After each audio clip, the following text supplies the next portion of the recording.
Les sciences et l'environnement, voici peut-être le poumon de l'agriculture de demain. Regardez, vous avez bien vu des poissons dans un aquarium. Vous allez découvrir ce qu'on appelle l'aquaponie. De quoi s'agit-il?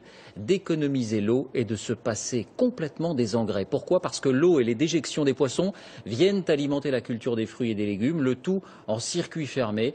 Technique révolutionnaire selon ses défenseurs et qui commence à se développer dans notre pays. José Blanc-Lapierre et Louane Martin.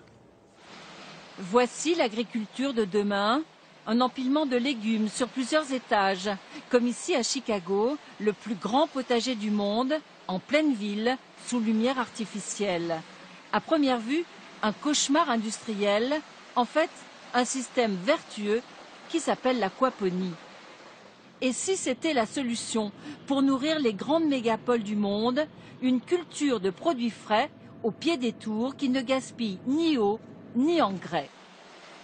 Ici, à côté de Lyon, cet horticulteur est l'un des pionniers en France. Mais qu'est-ce que l'aquaponie? C'est le mariage des poissons, de l'eau et des plantes. Et c'est l'eau des poissons qui nourrit les plantes. Comment ça marche? L'eau des poissons passe dans un bac où elle se purifie sous l'action de bactéries.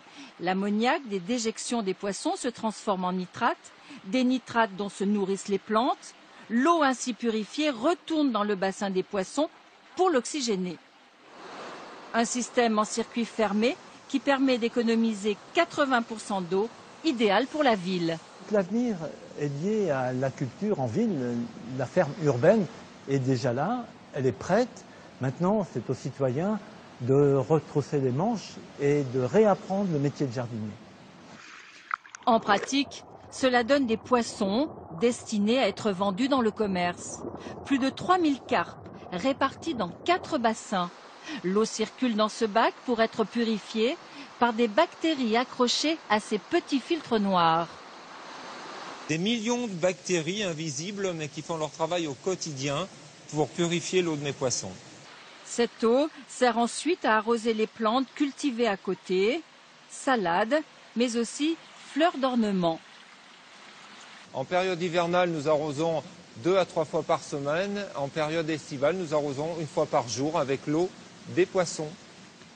À Lyon, cette installation n'est encore qu'un prototype. En revanche, en Anjou, cette famille de pisciculteurs pratique l'aquaponie depuis 2 ans pour sa propre consommation.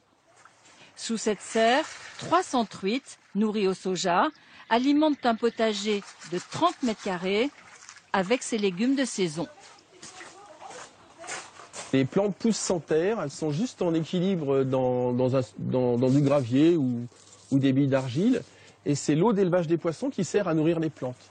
On n'a pas besoin de désherber, on a beaucoup moins de maladies parce que les zones de plantation sont hors sol. C'est très très simple, il n'y a pas besoin de mettre d'engrais, c'est beaucoup plus économique. Dans cette ferme, on y croit et on innove, avec ce modèle réduit d'aquaponie pour jardins et terrasses.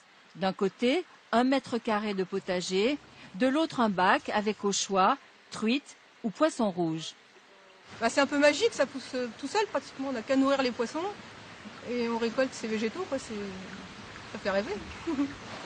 L'aquaponie en France fait ses tout premiers pas, mais elle a déjà ses défenseurs qui débordent d'idées, comme cette tour de salade sur son socle de poisson, potager du futur ou élément de décor, et pourquoi pas les deux.